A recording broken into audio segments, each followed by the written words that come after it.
At ako po ang advisor niya no grade 6.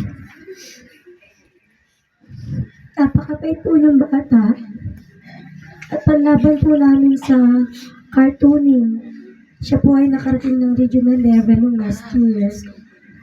At nung last year po, pagkagaling niya sa contest, siya po ay gumawa ng isang drawing ng mukha ko.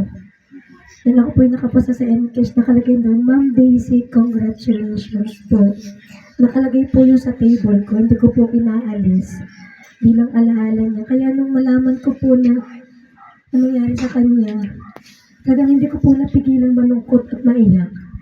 Kasi halos 2 taon kong kasama sa school. Napakabait po ng bata, very sweet, at masayahin po.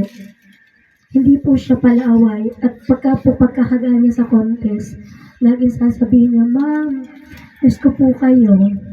Pati ang mga kaklase, ganun po siya kasweet na bata. Ganun po Ma'am Paul, sabi nga nila, may magandang plano ang Diyos sa lahat ng nangyayari sa buhay natin.